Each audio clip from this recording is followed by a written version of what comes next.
One eternity later.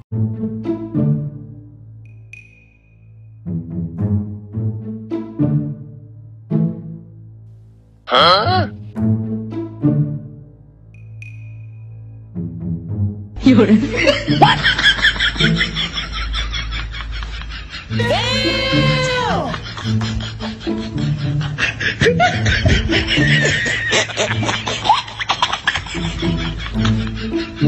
Here it comes. Almost there.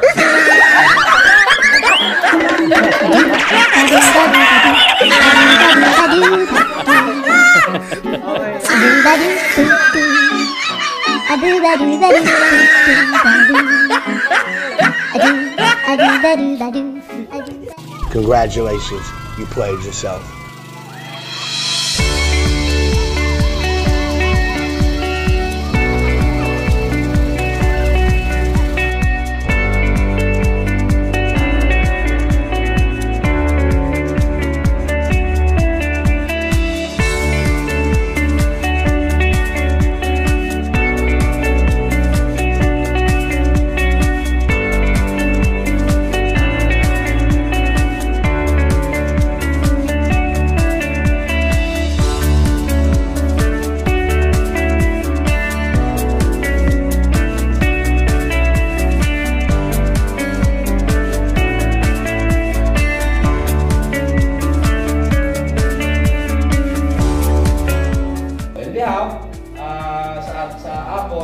Sir Gates, especially na sa mga beauty na nagtutuloy sa aton, I declared this mandatory fire brigade training is open.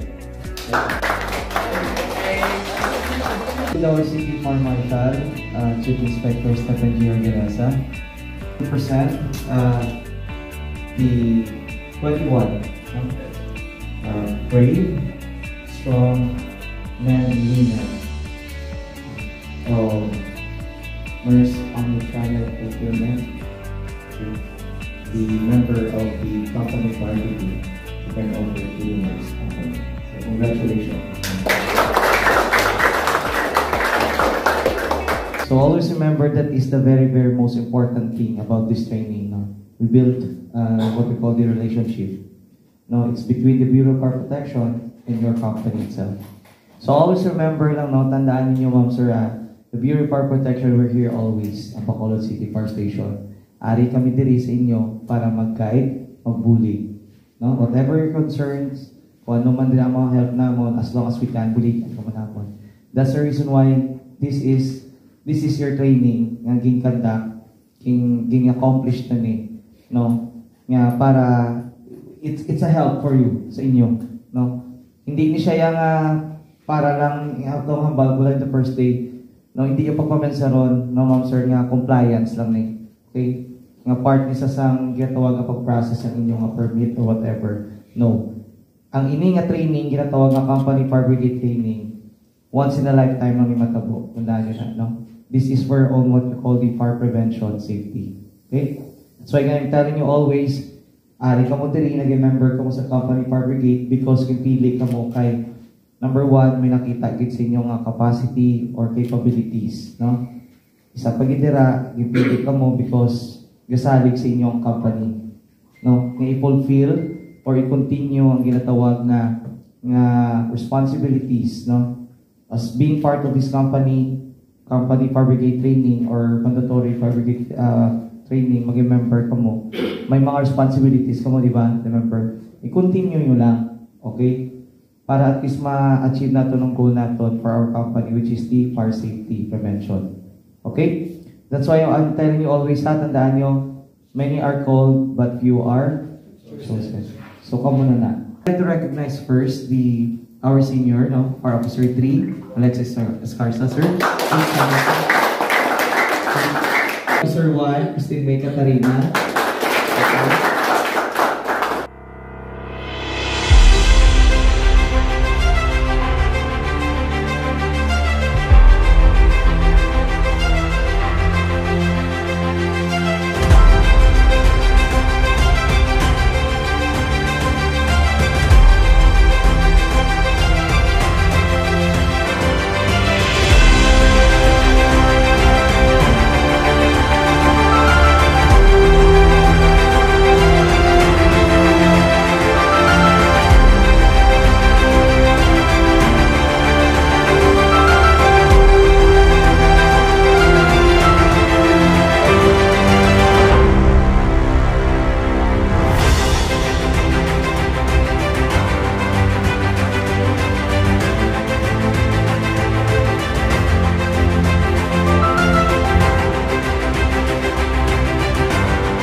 kung ano kabudlay ang ubra gali sa fire, mga firefighters naton dire.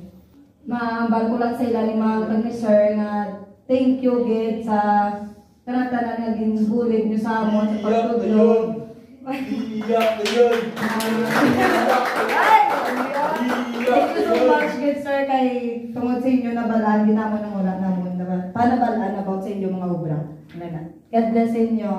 Ako na learning sa BFP ang tanan nga mga activities nga nahimo nila mga ilang PPE nga komag sila sa ilang responde sa sunog nga kabudlay diri sa ilang ginimo kapag suksok sa PPE kung ano kabugat kag experience sa aton kung ano magandang ka kabugat ang ilang obra. So salamat ko kag sa pagit ng mga other mga equipment nila pakita nabalaan ko ang tatanan nga nagamit.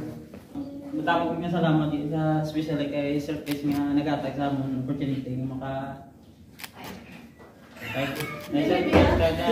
Safety Andre nga maka-join sa ni last command nga sa namin sa safety namin naka-train sa Manila. Gusto ko makatuon mag first aid wala man na kayo. Pero dire na kung pag sa first aid ka pag mag-rescue sa sunog may nabala na magdakuin na nga nabulig sa amon nga hindi lang ang sa PFP hindi lang for firefighting halos sa overall sa nakita ko ang pinaka-importante sa tanan ng PFP all around sila. First of all, acknowledge ko din ang help ni God for instilling us the wisdom, of course, nga na-follow instructions ni Sir and Ma'am. Of course, thank you kay Sir Kicho for choosing us as one of the participants. And Sir Andre, CSO, for choosing us as one of the participants sa sining fire brigade training. So, sa kadamo pa na. So, opportunity na sa atin na maka-learn. Of course, sa help manila ni Ma'am and Sir, thank you so much for instilling us the knowledge na minatunan mo kami sa pag-respond sa sa mga fire na scenarios. Although wala na mo na-perform in a perfect way, at least we did our best nga ma-deliver man ang gusto niyo ipa-deliver sa amin. And thank you so much sa mga upod ko for assisting me, of course. Kabalo naman ta nga hindi na tabata. Thank you, good sir, for considering my age. For nagbuling man sa ako. Thank you sa groupmates ko. Thank you. Salamat din ko kay na ma'am, sir, sa mga instructors sa BFP. Kay tungod do na self-discipline tabala. Very thankful gid ko katama kay si Sir Lapos kag mga team niya. Guide dito nila nang wala ko nila gipabayan kag tanan kita. Na-accomplish naman ang aton nga mandatory sa aton nga fire training. And thank you kay Sir Alray nga gigamit ng opportunity kita nga naka-training tapos kan gamay lang ang adlaw, apat na adlaw. Thank you mga sir sa BFP nga nila nga opportunity acknowledge about sa accident kung paano mag-bully, mag-response sa fire. Thankful ko nga nakabalo mo ko sa mga stepping stone ng iguro para makasunod na sa BFP. Thank you. Then, ang pamangkot nato suban kay natapos na atong 40 hours mandatory training. Ano ang next sa aton kay mga gipang-train man kita ng mga personnel? So you are being expected to be part of our emergency response team. So amo ginakang reason kung gipatrain ka mo, and hopefully kumbaga ang bagong role na ihatag sa inyo diri sa Bacolod DC is i-accept naton kay may mga knowledge man kita na magamit para magampanan ang mga roles sa atong emergency and response. So I hope kung saan ginapakita ninyong dedication sa inyong training, amo man ang dedication nga ipakita naton whenever we are being appointed na for our emergency and response. Then lastly, please continue ang inyong mga self to always think about saving lives. Kay kumbaga, kita ang mga tao nga na-train o kabalo na kung paano mag-save lives. So may mga upod kita din sa sulod sa DC nga magka-emergency sa inyong balay, inyong mga mama, papa, or inyong mga anak, or inyong mga asawa. So kung may emergency, kabalo na tama kung paano nato salbaro ng ilang mga kabuhi. So, maski sino pa man na, may makita ka mo stranger na malakat ka mo sa mga mall or diin na. So kung may emergency, so I hope we can extend the knowledge na nakuha natin sa training. Okay, kaya?